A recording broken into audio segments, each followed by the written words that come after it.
اعوذ باللہ من الشیطان الرجیم، بسم اللہ الرحمن الرحیم۔ میں NFI کے ویورز کو ویلکم کرتی ہوں جو ریگولرلی سنتے ہیں اور فالو کرتے ہیں۔ مائی ٹوڈیز ٹاپکس آر جنگ بدر اینڈ زکوٰۃ۔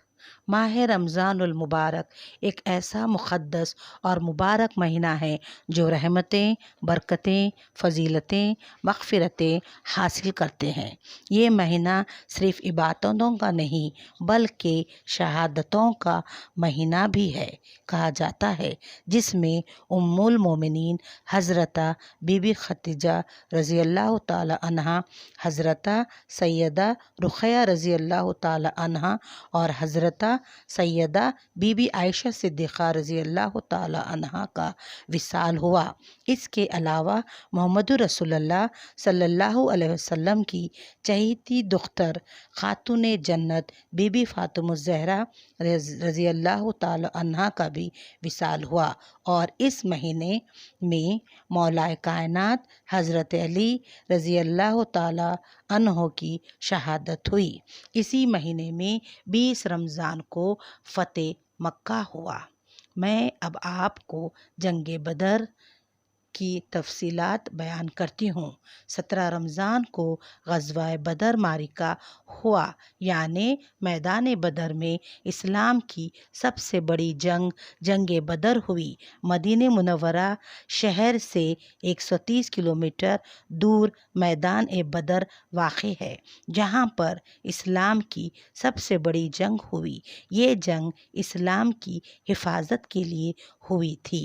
پیارے آقا رحمت العالمین محمد رسول اللہ صلی اللہ علیہ وسلم 313 صحابہ کرام کے ہمراہ میدان بدر کے 17 رمضان محمد رسول اللہ میدان بدر کے چیف آف دا کمانڈر تھے۔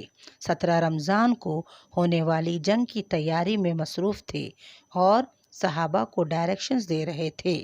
تمام 313 صحابہ کرام روزے دار تھے۔ کوئی سحری اور افطار کا انتظام نہیں تھا۔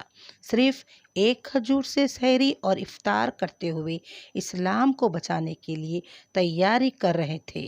اللہ کے رسول صلی اللہ علیہ وسلم نے ایک دن پہلے رات بھر گڑ گڑا کر روتے ہوئے دعا مانگے کہ اے اللہ، یہ 313 تیرے اسلام کے نام لیوا ہے، اور یہ ختم ہو جائیں گے تو زمین پر اسلام کا نام لینے والا نہیں ہوگا اور دشمن اسلام کو شکست۔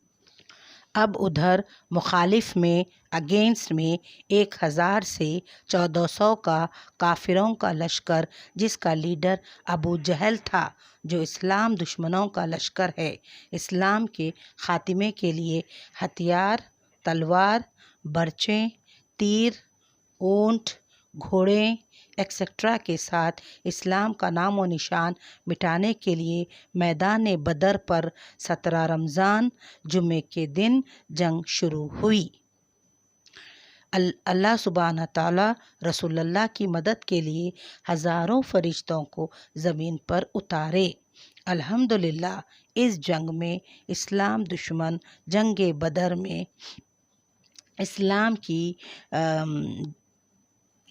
اسلام کی سب سے بڑی جنگ کامیاب عطا ہوئی۔ اس جنگ میں 14 صحابہ شہید ہوئے اور مخالف اگینسٹ گروپ کے 70 لوگ مر گئے۔ حضور اکرم صلی اللہ علیہ وسلم نے صحابہ کے ہمراہ جو قربانیاں دی، اسلام کے لیے جو محنتیں کی، اسی کا نتیجہ ہے ساری دنیا میں آج اسلام پھیلا اور آج اسلام زندہ اور ہم مسلمان ہیں۔